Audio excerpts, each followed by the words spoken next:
Dans les registres brûlés de Memphis, entre 1838 et 1852, 3 sœurs disparurent de l'histoire officielle. Leurs noms furent grattés des testaments, leurs portraits découpés des albums familiaux, et leurs chambres condamnées par des planches clouées en croix. Ce que les archives du Tennessee ne mentionnent jamais, c'est pourquoi 14 esclaves furent vendus la même nuit à la Nouvelle-Orléans, ni pourquoi la demeure Caldwell fut abandonnée avec tous ses meubles intacts, comme si la famille avait fui un incendie invisible. Avant de continuer, abonne-toi à cette chaîne et dis-moi dans les commentaires de quelle ville tu nous écoutes. Et maintenant, retournons à Memphis, en 1838. Memphis, Tennessee. L'année 1838 marquait l'apogée de la culture du coton dans le sud américain. La ville s'étendait le long du Mississippi comme une promesse de richesse, ses quais encombrés de balles blanches destinées aux manufactures du Nord et d'Europe. Dans ce paysage de prospérité construite sur le dos de milliers d'âmes enchaînées, certaines familles régnaient avec une autorité absolue, leur nom synonyme de pouvoir et de respectabilité. La famille Caldwell appartenait à cette aristocratie sudiste. Leur plantation, située à environ 8 km à l'est de Memphis, comptait parmi les plus productives du comté de Shelby. 300 hectares de terre noire et fertile, travaillés par 127 esclaves, dont les noms figuraient dans les livres de comptes, avec la même précision que le bétail ou les outils agricoles. La demeure principale, une construction de style néoclassique achevée en 1833, se dressait au bout d'une allée bordée de chênes centenaires. Ces colonnes blanches reflétaient la lumière du soleil comme des os polis, visibles depuis la route principale qui reliait Memphis à Nashville. Silas Caldwell, le patriarche, avait bâti cette fortune en 20 ans. Arrivé du Kentucky en 1818, avec peu de moyens mais beaucoup d'ambition, il avait su profiter de la demande croissante de coton. Son mariage avec Constance Delafield, fille d'un banquier de Charleston, lui avait apporté le capital nécessaire pour acquérir ses premières terres. En 1825, il possédait déjà 50 esclaves. En 1830, ce nombre avait doublé. En 1838, quand notre histoire commence réellement, Silas Caldwell était l'un des hommes les plus riches et respectés de tout le Tennessee occidental. Sa richesse se mesurait non seulement en terres et en esclaves, mais aussi en influence politique. Il siégeait au conseil municipal de Memphis, finançait la construction de l'église presbytérienne de la ville, et son avis était sollicité sur toutes les questions commerciales importantes. Dans les salons de Memphis, on parlait de lui avec déférence. Dans les quartiers d'esclaves, on murmurait son nom avec terreur. Mais la véritable fierté de Silas Caldwell n'était ni sa fortune, ni son influence. C'étaient ses 3 filles, nées coup sur coup entre 1820 et 1823. Catherine, l'aînée, avait 18 ans en 1838. Ses cheveux auburn tombaient en boucles parfaites sur ses épaules, et ses yeux verts possédaient une intensité qui mettait mal à l'aise ceux qu'elle fixait trop longtemps. Margaret, d'1 an sa cadette, présentait un contraste saisissant avec sa peau d'une pâleur presque translucide et ses cheveux d'un noir profond.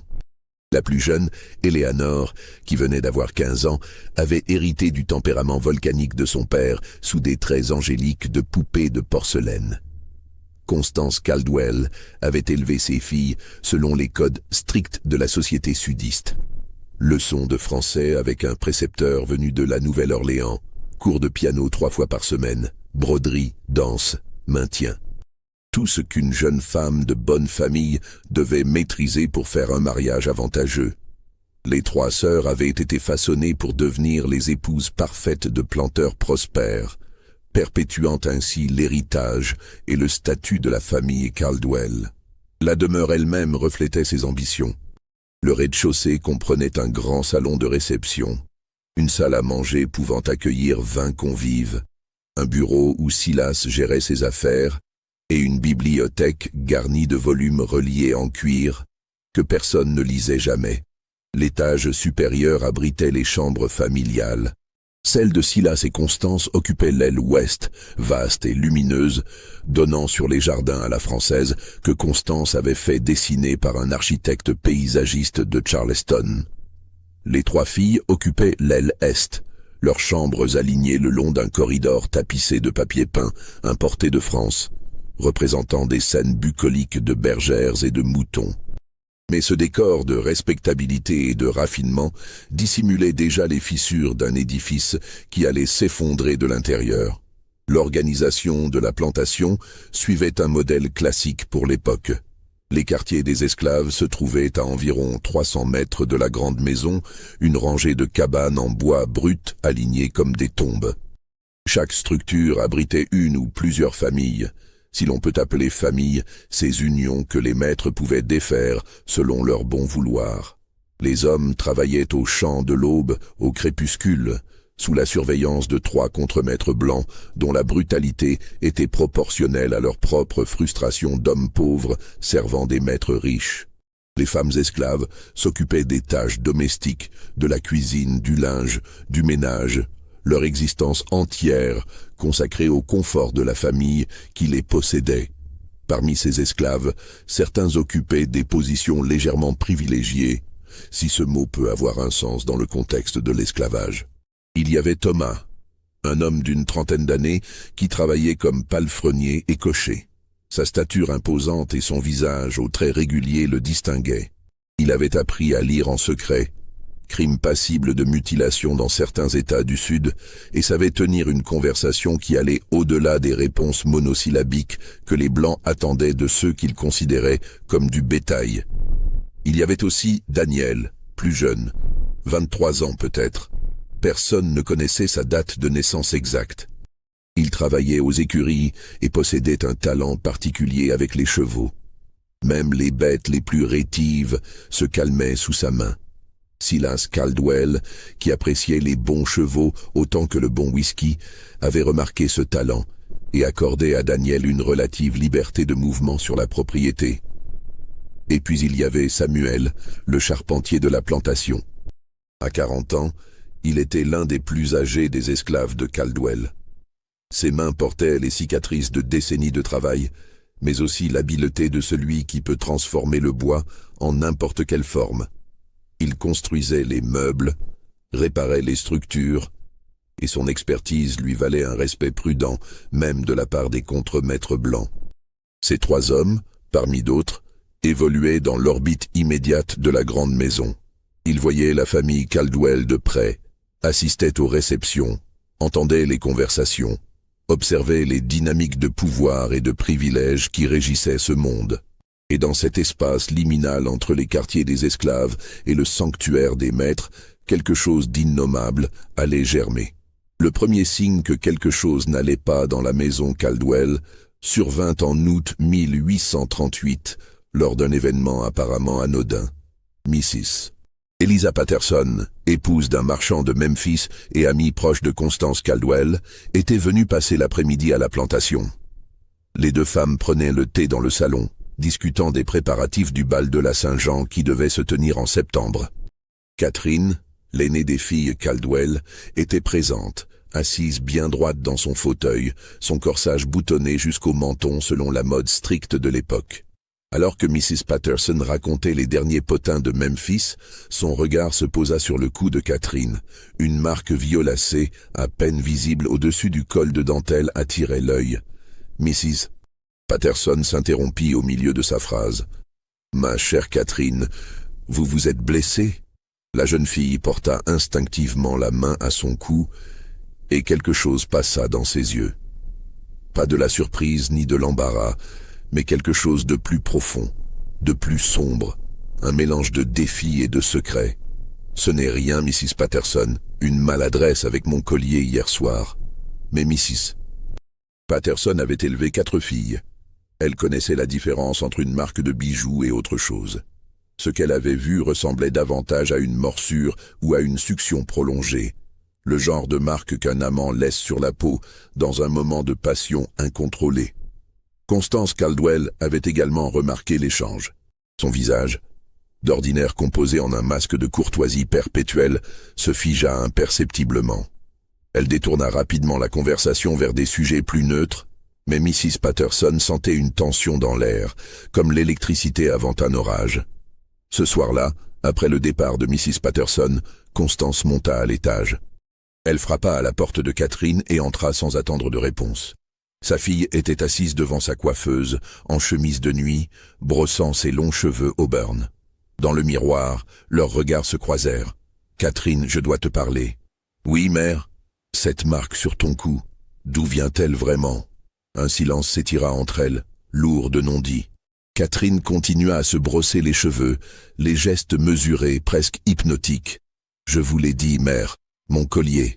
Ne me mens pas. » Catherine posa sa brosse et se retourna pour faire face à sa mère.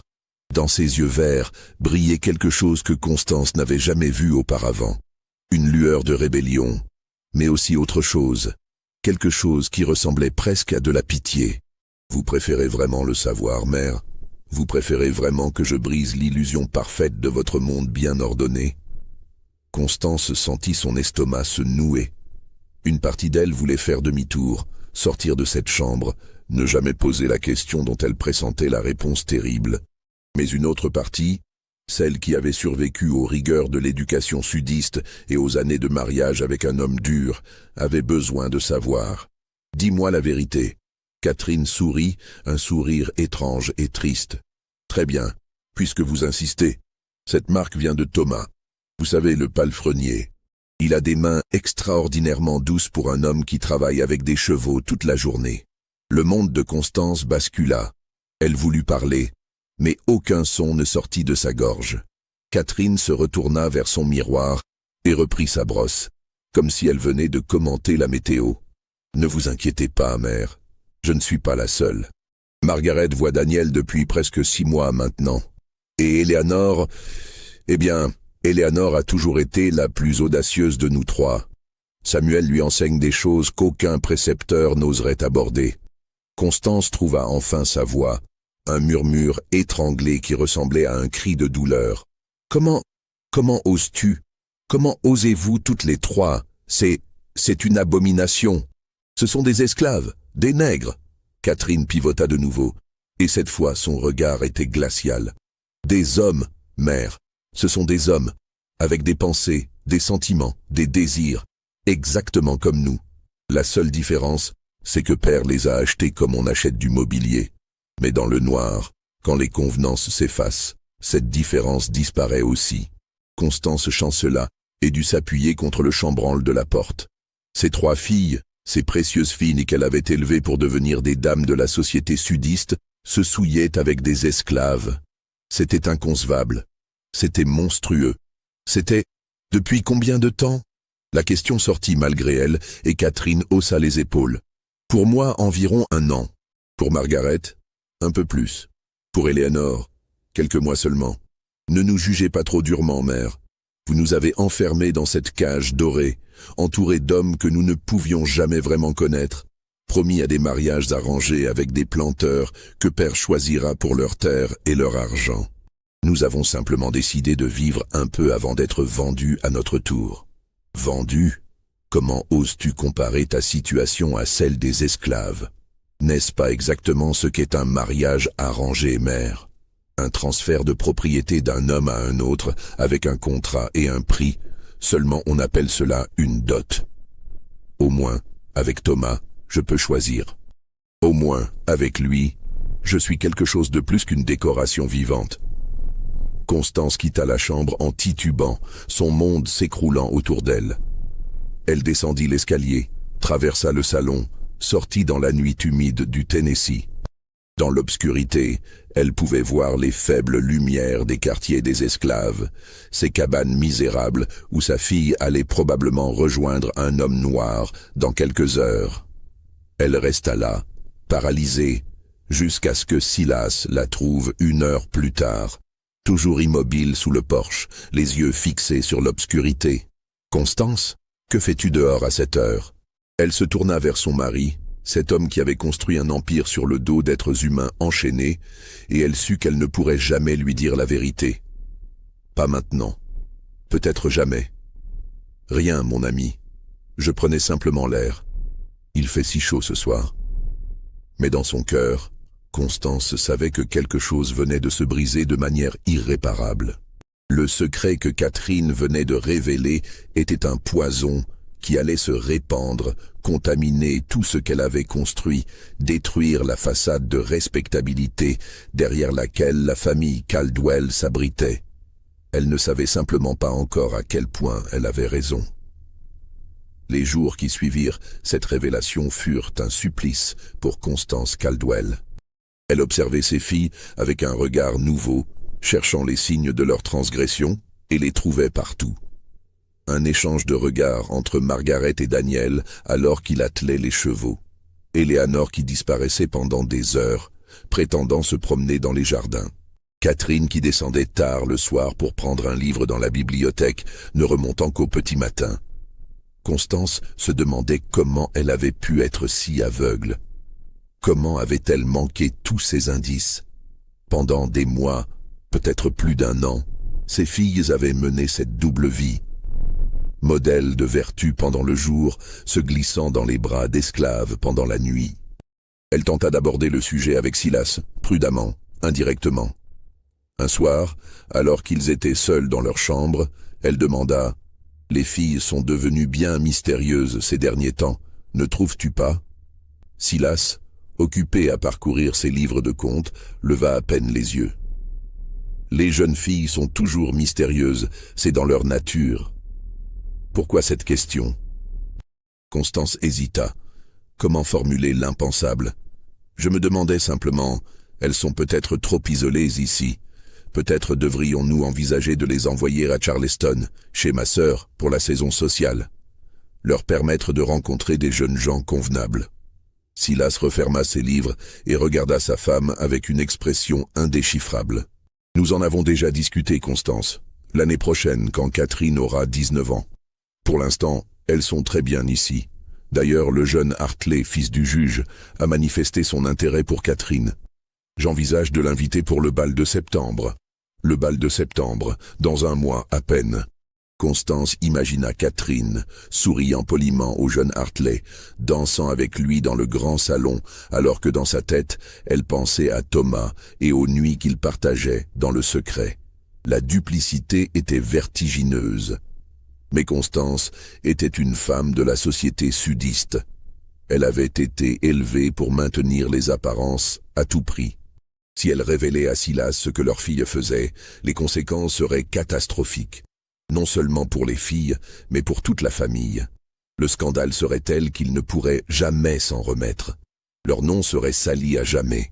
Les portes des meilleures familles du Tennessee et au-delà leur seraient fermées. Alors Constance fit ce que des générations de femmes sudistes avaient fait avant elle. Elle se tut. Elle enfouit le secret au plus profond d'elle-même et décida de le porter seule comme un cancer silencieux qui la rongerait de l'intérieur. Mais les secrets ont une manière de refuser de rester enfouis. En septembre, comme prévu, le bal eut lieu. La demeure Caldwell rayonnait de lumière. Des dizaines de lanternes suspendues dans les arbres de l'allée. Des musiciens venus de Memphis installés dans le grand salon. Toute la bonne société du comté de Shelby était présente. Les dames dans leurs robes à crinoline, les messieurs en redingote et gilet, tout le monde souriant, riant, dansant, perpétuant l'illusion d'un monde ordonné et civilisé. Catherine portait une robe de soie bleue qui faisait ressortir ses yeux verts. Elle dansa avec le jeune Hartley, avec grâce et une apparente joie. Personne n'aurait pu deviner qu'elle comptait les minutes jusqu'à la fin de la soirée, jusqu'au moment où elle pourrait enfin échapper à cette mascarade. Margaret et Eleanor étaient également resplendissantes, tournoyant dans les bras de jeunes hommes dont elles n'auraient pas pu dire le nom 1 heure plus tard. Et pendant ce temps, dans les quartiers des esclaves, Thomas, Daniel et Samuel attendaient, sachant qu'à un moment de la nuit, les 3 sœurs trouveraient un moyen de venir à eux. Constance observait tout cela depuis un coin du salon, un verre de champagne à la main qu'elle ne buvait pas. Elle voyait le masque que ses filles portaient, et la perfection de ce masque la terrifiait plus que n'importe quelle vérité. Elles étaient devenues des menteuses accomplies, capables de tromper non seulement leurs parents, mais toute la société qui les entourait. Vers minuit, Alors que la soirée battait son plein, Constance vit Catherine s'éclipser discrètement par la porte de derrière. Quelques minutes plus tard, Margaret fit de même, puis Eleanor. Personne ne sembla remarquer leur absence. Les invités étaient trop occupés à boire, danser et cancaner. Constance posa son verre et se faufila à son tour hors du salon. Elle longea le corridor, sortit par la porte de la cuisine et se retrouva dans la nuit chaude de septembre. La lune était presque pleine, baignant le paysage d'une lumière argentée. Au loin, elle pouvait voir les silhouettes des quartiers des esclaves et 3 formes féminines en robe de bal qui se dirigeaient dans cette direction. Elle les suivit, marchant dans l'herbe humide, ses chaussures de satin ruinées par la rosée. Une partie d'elle criait de faire demi-tour, de retourner au bal, de continuer à ignorer. Mais une autre partie, celle qui avait besoin de comprendre, qui avait besoin de voir de ses propres yeux, la poussait en avant. Elle s'arrêta à l'orée des quartiers des esclaves, cachée derrière un bosquet. De là, elle pouvait voir Catherine frapper doucement à une porte. Thomas ouvrit, et même à cette distance, Constance put voir l'expression sur son visage. Ce n'était pas le visage servile qu'il présentait pendant la journée. C'était le visage d'un homme voyant celle qu'il aime. Il prit la main de Catherine et la tira à l'intérieur. Plus loin, Margaret disparaissait dans une autre cabane, et Eleanor dans une 3e. Constance resta là, pétrifiée, pendant plusieurs minutes. Puis elle entendit un bruit derrière elle et se retourna brusquement. Silas se tenait là, dans son costume de soirée, un cigare à la main, la regardant avec une expression qu'elle ne put déchiffrer. « Alors tu savais » dit-il simplement. Ce n'était pas une question. Constance sentit ses genoux faiblir. Elle voulut parler, s'expliquer, mais Silas leva la main pour l'arrêter. « Combien de temps ?»« Depuis août. Catherine me l'a dit. Je ne savais pas comment te l'annoncer. Je pensais que cela finirait peut-être de soi-même. » Silas tira sur son cigare, la braise rougeoyant dans l'obscurité. Quand il parla à nouveau, sa voix était d'un calme terrifiant. « Et tu croyais vraiment que cela resterait secret? Dans une plantation avec plus de 100 esclaves. Tu croyais que personne ne remarquerait, que personne ne parlerait. » Constance n'avait pas pensé à cela. Elle avait été tellement concentrée sur le choc initial qu'elle n'avait pas considéré les implications plus larges. Bien sûr que les autres esclaves savaient. Bien sûr qu'ils voyaient, qu'ils parlaient entre eux. Et si les esclaves savaient, les contremaîtres, murmura-t-elle. Silas hocha lentement la tête. Robert est venu me voir il y a 3 semaines. Il a vu Margaret avec Daniel. Il voulait savoir ce que je comptais faire. Je lui ai dit que je m'en occuperais, que cela n'arriverait plus. Et maintenant, pendant que nous organisons un bal pour tout le comté, mes 3 filles sont là-bas, dans les quartiers des nègres, souillant notre nom de la manière la plus abjecte imaginable. Le ton était mesuré, mais Constance pouvait sentir la rage qui bouillonnait sous la surface. Elle connaissait son mari. Elle savait de quoi il était capable quand sa fierté était blessée. « Que vas-tu faire ?» Silas jeta son cigare par terre et l'écrasa sous son talon. « Ce qu'il faut, ce qui aurait dû être fait depuis longtemps. Rentre au bal, Constance. Souris, parle, fais comme si tout allait bien. Demain matin, tout sera résolu. » Il se retourna et s'éloigna, sa silhouette disparaissant dans l'obscurité. Constance resta seule, le cœur battant, sachant que quelque chose de terrible allait se produire, mais impuissante à l'arrêter. Si cette histoire te donne des frissons, n'oublie pas de laisser un like et dis-moi dans les commentaires ce que tu penses qu'il va se passer. Le lendemain matin, le soleil se leva sur une plantation étrangement silencieuse. Les invités du bal étaient partis dans la nuit ou au petit matin. Seuls quelques retardataires prenaient le petit déjeuner avant de retourner à Memphis. Constance n'avait pas dormi de la nuit. Elle était restée assise dans sa chambre, attendant, écoutant les bruits de la maison. Elle avait entendu ses filles rentrer vers 3 heures du matin, leurs pas légers dans le corridor. Elle avait entendu Silas sortir juste avant l'aube. Elle avait entendu des voix en bas, des ordres donnés, des bruits de chevaux. Vers 8 heures, ne pouvant plus supporter l'attente, elle descendit. La maison semblait normale. Des domestiques nettoyaient les restes du bal. Dans la salle à manger, quelques invités discutaient tranquillement. Mais il y avait une tension dans l'air, une électricité que seule Constance semblait percevoir. Elle trouva Silas dans son bureau, assis derrière son imposant bureau en acajou, écrivant dans un registre. Il leva les yeux à son entrée. « Ah, Constance, bien dormi ?» Le ton était presque cordial, ce qui ne fit qu'amplifier l'inquiétude de Constance. « Où sont les filles ? Toujours au lit, j'imagine. Il était tard hier soir. »« Silas, qu'as-tu fait ?» Il posa sa plume et la regarda directement. « J'ai réglé le problème. Thomas, Daniel et Samuel ont été vendus ce matin même à un marchand qui partait pour la Nouvelle-Orléans. Ils sont déjà sur la route.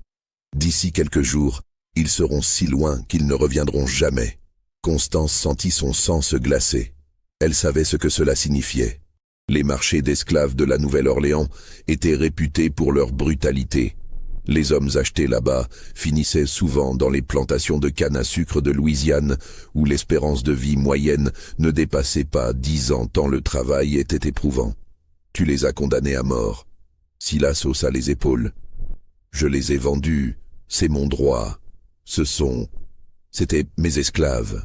Je fais ce que je veux avec ma propriété. Et les filles, elles vont être dévastées. Les filles apprendront que les actions ont des conséquences.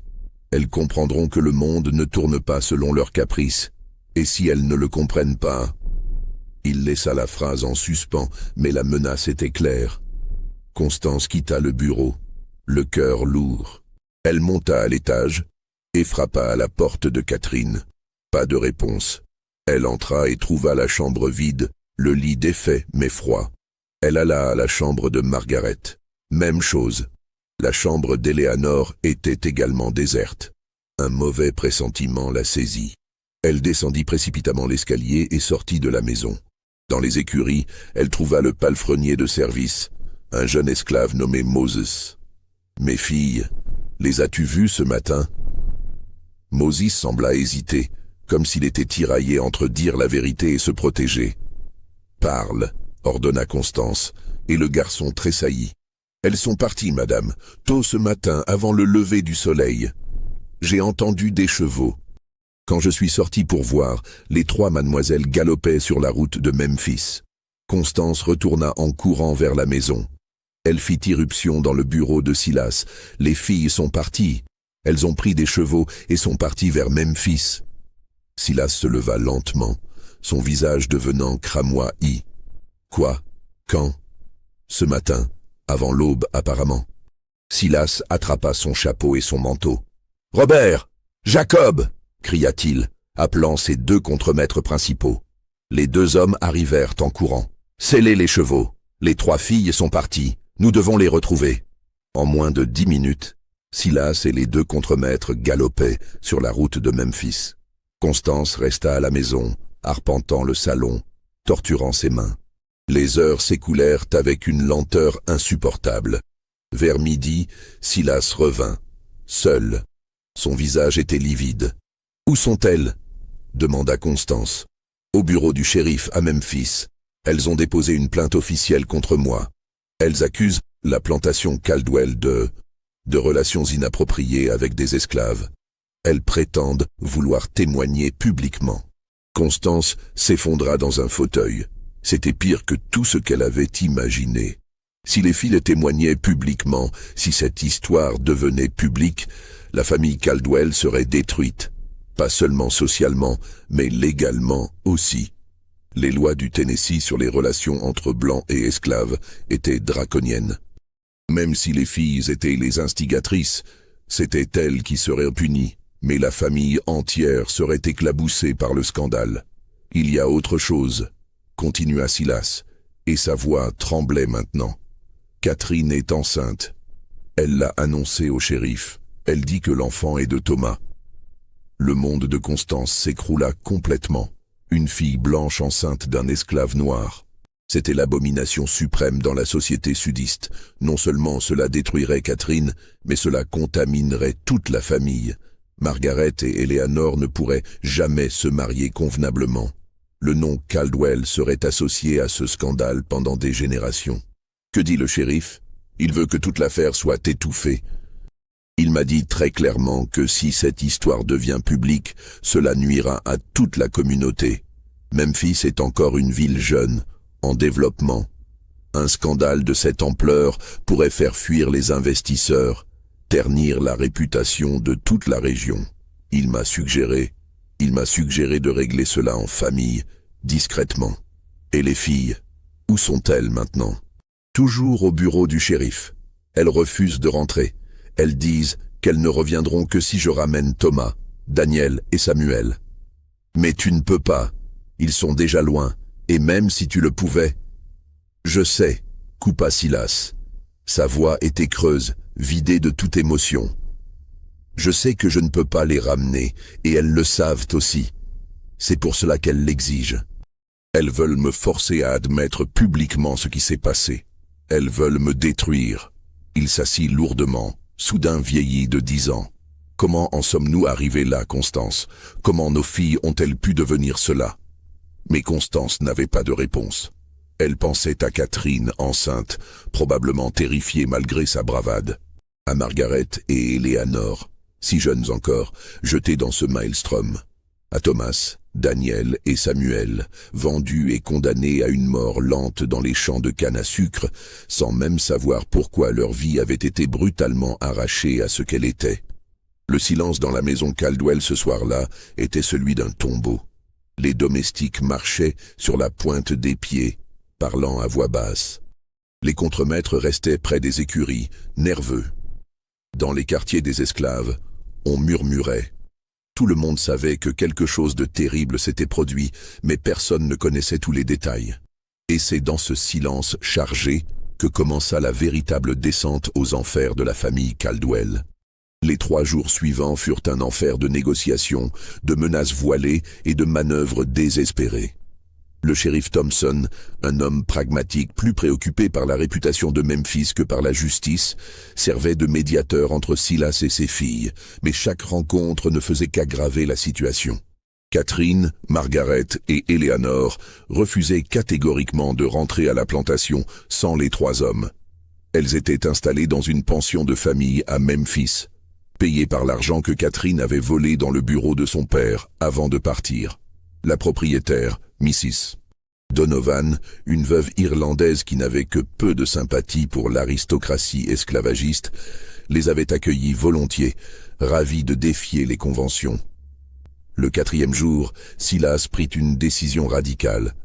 Il se rendit à la pension, accompagné de Constance et du shérif. Mrs. Donovan les laissa monter à contre-cœur. Les 3 sœurs étaient dans une petite chambre au 2e étage, assises sur le lit, se tenant les mains. Quand Silas entra, Catherine se leva, et son ventre légèrement arrondi était visible sous sa robe simple. « Père !» dit-elle, et sa voix était froide comme l'acier. « Catherine, les filles, il faut que cela s'arrête. Vous devez comprendre que ce que vous demandez est impossible. » Alors nous n'avons rien à nous dire. Silas serra les poings, luttant visiblement pour garder son calme. « Vous ne comprenez pas ce que vous faites. Ce scandale vous détruira. Pas seulement moi, pas seulement la famille, mais vous surtout. Catherine, tu es enceinte d'un enfant métis. Sais-tu ce que cela signifie? Aucun homme respectable ne t'épousera jamais. Tu seras exclue de la société. Et Margaret, Eleanor, vous serez contaminés par association. Vos vies seront ruinées. Nos vies sont déjà ruinées, répliqua Margaret, parlant pour la première fois. Vous les avez ruinés en nous élevant comme des poupées, des objets décoratifs à marier aux plus offrants. Vous nous avez refusé toute humanité, tout choix réel. Tout ce que nous demandons maintenant, c'est d'avoir le droit d'aimer qui nous voulons. Aimer. La voix de Silas monta dangereusement. Vous appelez cela de l'amour? Vous vous accoquinez avec des esclaves. Vous vous avilissez avec des hommes qui sont à peine... Continuez, l'interrompit Catherine, ses yeux verts brillants de fureur. Continuez et dites ce que vous pensez vraiment. Qu'ils sont à peine humains, c'est cela? Qu'ils sont du bétail, des animaux? Eh bien, laissez-moi vous dire quelque chose, père. Thomas m'a traité avec plus de respect et de tendresse en 1 mois que vous ne l'avez fait en 18 ans. Il me parle comme à une égale. Il écoute mes pensées. Il se soucie de ce que je ressens. Pouvez-vous en dire autant? Le silence qui suivit était assourdissant. Constance, qui était restée en retrait, sentit les larmes couler sur ses joues. Non pas des larmes de honte ou de colère, mais des larmes de quelque chose de plus profond. De reconnaissance, peut-être, ou de regret pour toutes les années où elle aussi avait été une poupée dans la maison d'un homme. Le shérif Thompson toussa, mal à l'aise. « Mademoiselle Catherine, je comprends que vous soyez en colère. Mais vous devez voir la situation pratiquement. Votre père dit la vérité. Si cette affaire devient publique, vous serez toutes les trois ostracisées. Et l'enfant que vous portez, un enfant métis dans le Tennessee, sa vie sera un enfer constant. » Catherine posa une main protectrice sur son ventre. « Je m'en occuperai. J'élèverai cet enfant loin d'ici, loin de ce monde malade. Peut-être dans le nord, peut-être au-delà. Mais je ne laisserai pas mon père effacer son existence comme il a essayé d'effacer celle de Thomas. » Silas fit un pas en avant, et pour la première fois, Constance vit quelque chose se briser dans son expression. Ce n'était plus de la colère, mais quelque chose de plus proche du désespoir. « Catherine, je t'en prie, sois raisonnable. Je ne peux pas ramener Thomas. Il est déjà arrivé à la Nouvelle-Orléans. Il a été vendu. Même si je voulais le racheter, cela prendrait des semaines, peut-être des mois, et cela ne ferait qu'attirer plus d'attention sur toute cette affaire. Alors trouvez un moyen, dit Catherine simplement. Vous avez de l'argent, de l'influence, utilisez-les. Et tant que vous n'aurez pas ramené Thomas, Daniel et Samuel, nous restons ici. Et chaque jour qui passe, plus de gens à Memphis apprendront ce qui se passe. Les ragots se répandent vite dans une petite ville. » C'était un chantage pur et simple, et tout le monde dans la pièce le savait. Le shérif secoua la tête et fit signe à Silas qu'il était temps de partir. En sortant, Constance se retourna une dernière fois vers ses filles. « Je suis désolée, » murmura-t-elle, et elle ne savait pas elle-même de quoi exactement elle s'excusait. De la situation, de toutes ces années, de ne pas avoir été une meilleure mère. Margaret lui lança un regard qui contenait peut-être un soupçon de compassion. « Nous aussi, mère. » La nuit suivante, quelque chose de décisif se produisit. Vers 2 heures du matin, un incendie éclata dans l'une des cabanes des quartiers des esclaves de la plantation Caldwell. Le feu se propagea rapidement, consumant 3 structures avant que les hommes ne puissent le maîtriser. Miraculeusement, personne ne mourut, mais 12 esclaves se retrouvèrent sans abri. Le lendemain matin, alors qu'on examinait les ruines, on découvrit que l'incendie avait été allumé délibérément. Un chiffon imbibé d'huile de lampe avait été retrouvé dans les décombres. Silas réunit tous les esclaves dans la cour et exigea de savoir qui était responsable. Personne ne parla. Il menaça de punition collective. Le silence persistait. Finalement, l'un des contremaîtres, Robert, s'approcha de lui. « Monsieur Caldwell, peut-être devrions-nous considérer que cela pourrait être lié à la situation récente. » Silas comprit immédiatement. Les esclaves savaient ce qui s'était passé avec Thomas, Daniel et Samuel. Ils savaient aussi que les 3 filles Caldwell avaient fui. Cet incendie était peut-être un avertissement, une manifestation de colère ou de solidarité avec les 3 hommes vendus. Pour la première fois, Silas réalisa que le scandale de ses filles n'était pas seulement une question familiale.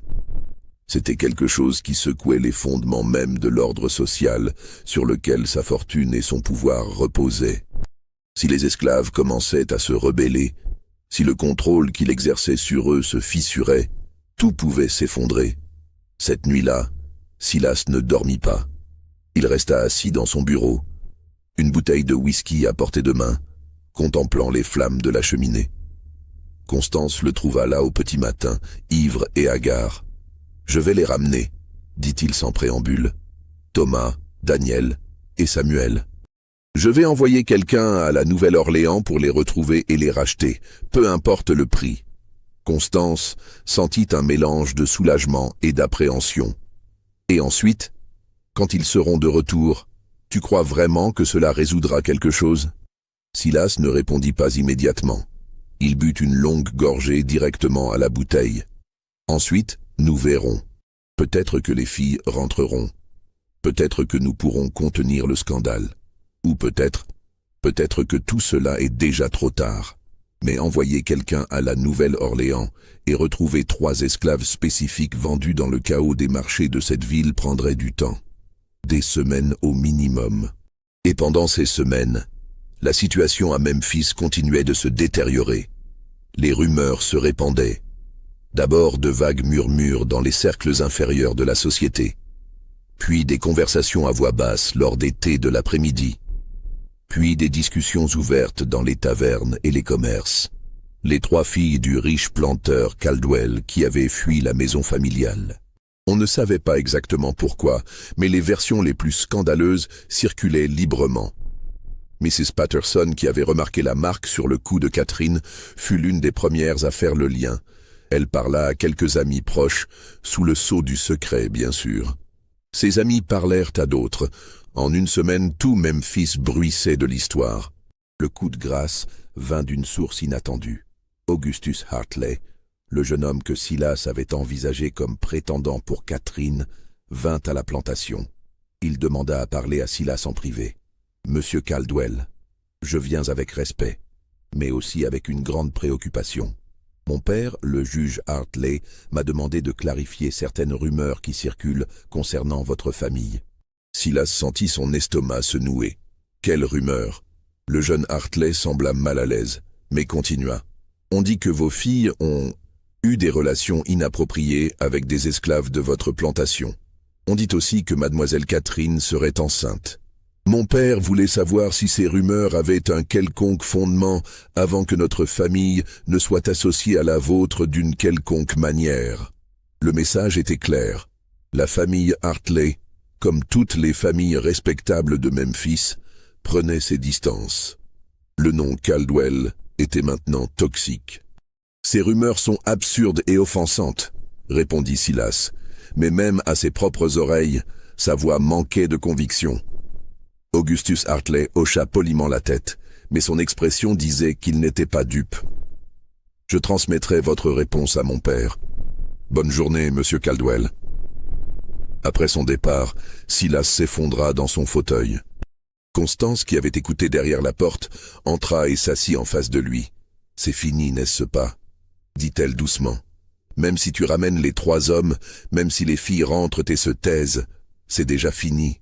Tout le monde sait, ou croit savoir. Notre réputation est détruite. » Silas la regarda, et elle vit dans ses yeux quelque chose qu'elle n'avait jamais vu auparavant. De la peur. « Je ne sais plus quoi faire, Constance. Pour la première fois de ma vie, je ne sais plus quoi faire. » Et c'est à ce moment précis que tout bascula vers quelque chose de bien plus sombre qu'un simple scandale social. L'homme que Silas avait envoyé à la Nouvelle-Orléans revint 3 semaines plus tard, épuisé et porteur de nouvelles dévastatrices. Il avait retrouvé la trace de Thomas et Daniel. Ils avaient effectivement été vendus à un planteur de canne à sucre près de Bâton Rouge. Mais quand l'émissaire était arrivé sur place pour négocier leur rachat, il était trop tard. Thomas était mort 10 jours après son arrivée, apparemment d'une fièvre. Daniel avait tenté de s'enfuir et avait été rattrapé et sévèrement battu. Il était maintenant invalide, incapable de travailler, et le planteur refusait de le vendre à n'importe quel prix. Quant à Samuel, il avait tout simplement disparu, vendu à un marchand ambulant qui l'avait emmené on ne savait où. Il pourrait être n'importe où dans le sud ou mort depuis longtemps. Quand Silas apprit ces nouvelles, il resta silencieux pendant plusieurs minutes. Puis il se leva, prit son chapeau et son manteau, et se rendit à Memphis sans dire un mot à personne. Il alla directement à la pension de Mrs. Donovan. Quand il entra dans la chambre de ses filles, Catherine se leva pour l'affronter. Mais quelque chose dans l'expression de son père l'arrêta. « Thomas est mort », dit Silas sans préambule. « Il est mort dans une plantation de canne à sucre en Louisiane.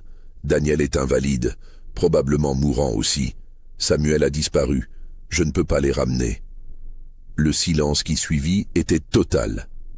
Catherine chancela et se rassit sur le lit. Margaret se mit à pleurer silencieusement. Eleanor, la plus jeune, laissa échapper un cri étranglé avant de se couvrir la bouche de ses mains. « Non, » murmura Catherine. « Non, ce n'est pas possible. Tu mens. »« Je voudrais que ce soit un mensonge, » répondit Silas, et sa voix était creuse. Mais c'est la vérité. Ils sont partis, Catherine, à cause de vos actions et des miennes, à cause de cette situation que ni vous ni moi n'avons su gérer avec sagesse. Catherine se leva de nouveau, chancelante, et frappa son père au visage. Le coup résonna dans la petite chambre. C'est de ta faute. Si tu ne les avais pas vendus, si tu ne nous avais pas enfermés dans cette prison dorée, si tu nous avais traités comme des êtres humains au lieu de marchandises. Silas accepta le coup sans broncher. Quand Catherine leva à nouveau la main, il l'attrapa doucement et la tint. « Tu as raison, c'est ma faute. J'ai construit ma vie et ma fortune sur un système qui traite les êtres humains comme des objets. Et maintenant, ce système m'a pris mes filles aussi. Vous êtes devenus les victimes de ce que j'ai perpétué. Pour la première fois, quelque chose passa entre eux qui ressemblait à une compréhension mutuelle. Pas du pardon, mais une reconnaissance de la tragédie dans laquelle ils étaient tous piégés. « Que veux-tu de nous maintenant ?» demanda Catherine, épuisée. « Rentrez à la maison. La société de Memphis nous a déjà condamnés. Les invitations ont cessé d'arriver. Les associés commerciaux prennent leur distance. Votre scandale a accompli ce que vous vouliez, la destruction de tout ce que j'ai construit. Mais maintenant, vous devez penser à l'avenir. Catherine, tu portes un enfant. Cet enfant aura besoin de protection. La société ne lui fera pas de cadeau. » Catherine posa instinctivement la main sur son ventre. Elle savait qu'il avait raison. Un enfant métis dans le Tennessee de 1838 ferait face à une vie de discrimination et de danger constant. « J'ai une proposition, » continua Silas. « Rentrez à la maison, nous fermerons la plantation, nous vendrons les terres, les esclaves restants, tout, nous irons ailleurs. Peut-être dans le Nord, peut-être en Europe.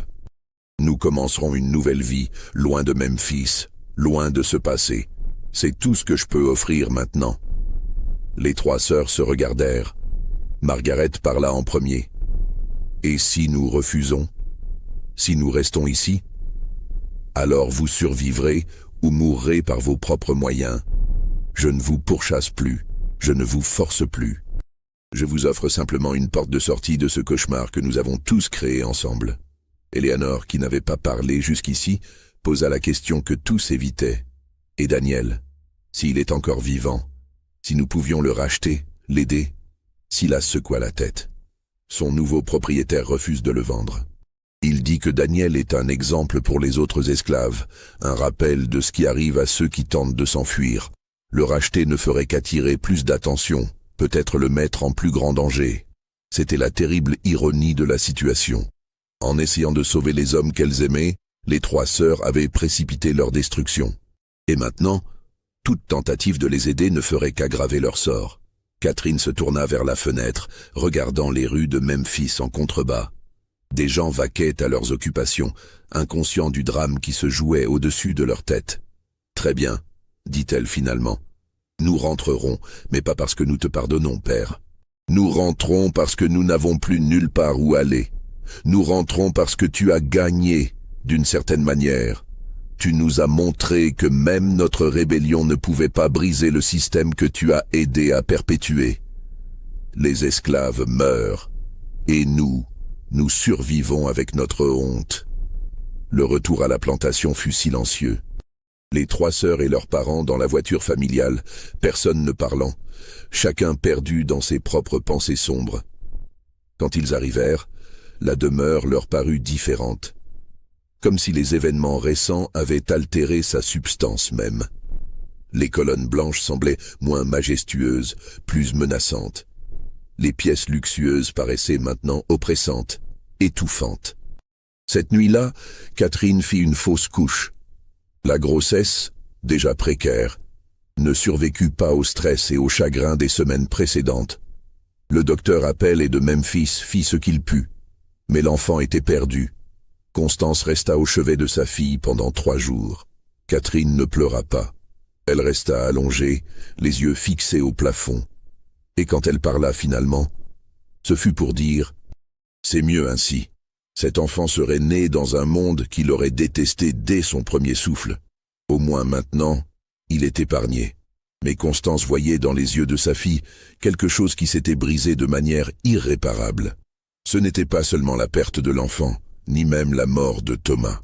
C'était la prise de conscience brutale que le monde était organisé pour écraser toute tentative d'amour ou de connexion humaine qui transgressait les lignes que la société avait tracées. Dans les semaines qui suivirent, Silas tint parole. Il mit la plantation en vente. Trouver un acheteur prit du temps, car les rumeurs sur la famille Caldwell avaient de fait leur travail. Finalement, un consortium de Boston accepta d'acheter, mais à un prix bien inférieur à la valeur réelle de la propriété. Les esclaves furent vendus par lot à différents planteurs de la région. Constance insista pour que les familles restent ensemble autant que possible. Un des rares moments où elle s'opposa ouvertement à son mari. Silas accepta, peut-être par fatigue, peut-être par un reste de conscience. Le jour où la dernière transaction fut conclue, la famille Caldwell quitta Memphis. Pas pour le Nord comme Silas l'avait suggéré, mais pour Charleston, où la famille de Constance accepta de les accueillir du bout des lèvres, sous un nom légèrement modifié et avec l'entente que l'histoire du Tennessee ne serait jamais mentionnée. Mais avant de partir, Catherine insista pour faire un dernier voyage. Elle retourna au quartier des esclaves maintenant vide.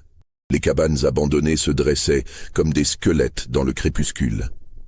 Elle entra dans celle qui avait été occupée par Thomas. Il ne restait rien. Pas de meubles, pas d'objets personnels.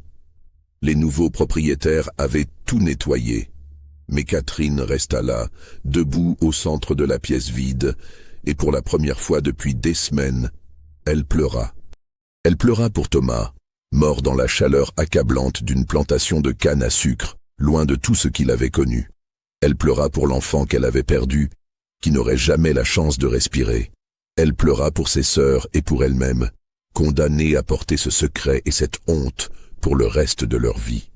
Mais par-dessus tout, elle pleura pour le rêve qu'elle avait eu, aussi naïf et impossible qu'il ait été.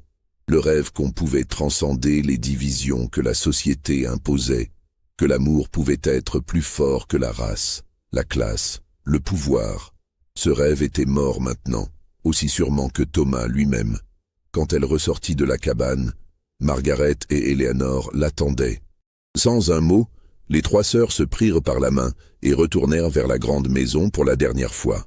La famille Caldwell s'installa à Charleston sous le nom légèrement modifié de Caldwell-Delafield, utilisant le nom de jeune fille de Constance pour établir leurs nouvelles identités. La famille de Constance, bien qu'embarrassée par leur arrivée, ne pouvait pas refuser de les accueillir sans provoquer son propre scandale. Les trois sœurs furent enfermées dans une existence de semi-reclusion. Elles ne participaient pas aux événements sociaux. Elles ne recevaient aucun prétendant. Leur vie se résumait à des journées interminables dans une maison qui n'était pas la leur, dans une ville où elles ne connaissaient personne, portant un secret qui les isolait de tout contact humain significatif. Silas ne se remit jamais vraiment de la perte de sa plantation. L'homme qui avait été l'un des planteurs les plus prospères du Tennessee devint une ombre de lui-même. Il mourut en 1842, à l'âge de 53 ans, officiellement d'une attaque cardiaque. Mais Constance savait que c'était surtout son âme qui avait cédé. Les années passèrent, lentes et grises.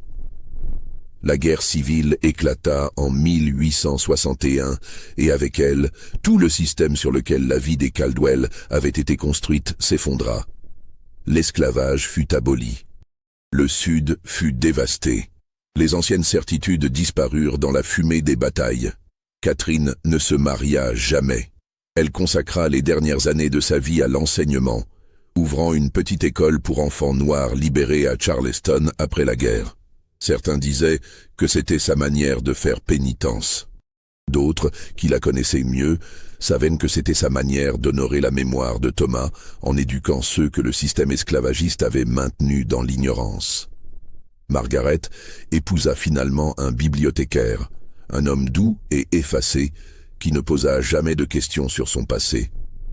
Ils eurent 3 enfants et vécurent une vie tranquille, presque invisible. Margaret ne parla jamais de Daniel à personne, sauf peut-être à la toute fin de sa vie, à sa fille aînée, lui confiant dans un murmure qu'elle avait autrefois aimé quelqu'un de toutes ses forces, et que cet amour avait coûté plus cher qu'elle n'aurait jamais pu l'imaginer. Eleanor fut la plus mystérieuse des trois. En 1856, elle disparut. Elle laissa une lettre disant simplement qu'elle partait chercher Samuel, l'homme qu'elle avait aimé et qui avait été vendu sans trace. Personne ne sut jamais si elle le retrouva. Certaines rumeurs prétendaient qu'elle avait été vue dans divers États du Sud, cherchant désespérément parmi les esclaves libérés après la guerre. D'autres disaient qu'elle était morte quelque part sur une route poussiéreuse, son rêve impossible jamais accompli. Constance vécut jusqu'en 1872, suffisamment longtemps pour voir la reconstruction et ses échecs, pour voir le Sud se relever dans une nouvelle configuration de pouvoir qui, malgré l'abolition de l'esclavage, perpétuait nombre des vieilles injustices sous de nouvelles formes. Elle mourut dans son sommeil, et ses derniers mots, selon l'infirmière qui la soignait, furent « Pardonnez-moi, pardonnez-nous tous ». Mais l'histoire de la famille Caldwell ne se termina pas avec leur mort. Elle survécut dans les murmures, dans les histoires que les anciens esclaves racontaient à leurs petits-enfants, dans les documents que quelqu'un avait négligé de détruire complètement. En 1889, un journaliste de Memphis, faisant des recherches sur l'histoire de la ville avant la guerre, tomba sur des références obliques à un scandale impliquant une famille Caldwell dans les années 1830. Il creusa plus profondément, trouvant des fragments de témoignages, des entrées cryptiques dans d'anciens registres, des lettres partiellement brûlées. Il n'écrivit jamais son article. Les familles descendantes de l'ancienne aristocratie sudiste de Memphis exercèrent des pressions pour que l'histoire reste enterrée. L'argument était que remuer ces vieux scandales ne servirait qu'à rouvrir des blessures raciales dans une période déjà tendue. Mais le journaliste confia ses notes à un collègue qui les confia à un autre, et ainsi de suite. Les documents passèrent de main en main, une histoire chuchotée, jamais complètement révélée, mais jamais complètement oubliée non plus. Ce qui reste de la plantation Caldwell aujourd'hui est un terrain vague à l'est de Memphis, envahi par les mauvaises herbes et les arbres sauvages. Les fondations de la grande maison sont encore visibles si l'on sait où chercher. Des pierres grises émergeant de la terre comme des os fossilisés. Les quartiers des esclaves ont complètement disparu, retournés à la nature, comme si la terre elle-même voulait effacer toute trace de ce qui s'y était passé. Mais parfois, après de fortes pluies, on peut encore trouver des fragments de poterie, des clous rouillés, des morceaux de verre brisés, les détritus d'existence vécue dans la douleur et la privation. Et dans les archives de Charleston, si l'on sait où chercher, on peut trouver une petite école qui porta le nom de Catherine Caldwell de la Field pendant presque 40 ans. Dans les rapports annuels de cette école, il y a toujours une ligne mystérieuse. Un don anonyme qui arrivait chaque année, provenant d'une source jamais identifiée, suffisant pour garder l'école ouverte, même dans les années les plus difficiles. Certains historiens pensent que ce don venait peut-être d'Eleanor, ou qu'elle est finie.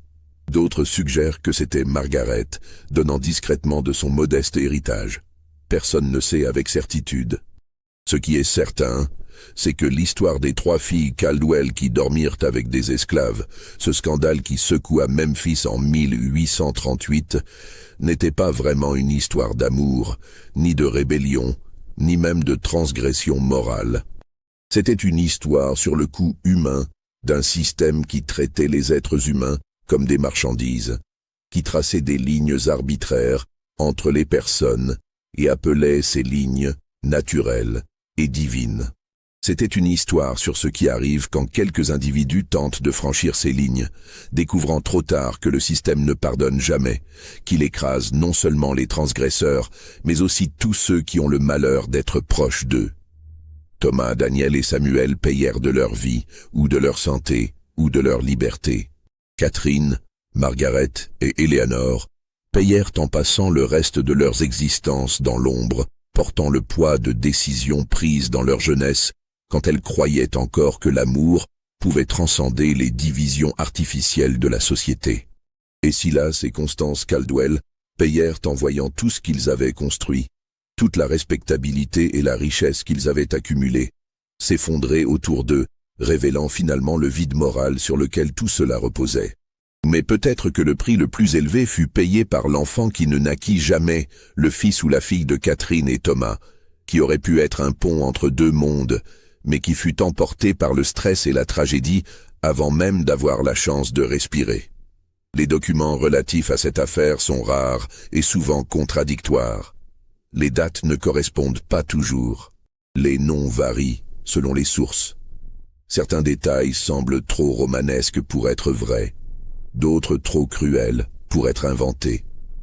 Était-ce vraiment un scandale d'amour défiant les conventions, ou simplement une triste exploitation des jeunes femmes privilégiées utilisant leur pouvoir sur des hommes qui n'avaient aucun moyen de refuser leurs avances sans risquer leur vie?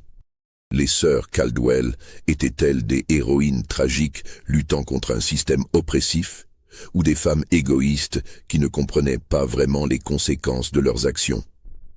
Thomas, Daniel et Samuel étaient-ils des amants passionnés, ou des hommes piégés dans une situation impossible, damnés s'ils résistaient, damnés s'ils cédaient? L'histoire ne donne pas de réponse claire. Peut-être parce qu'il n'y en a pas.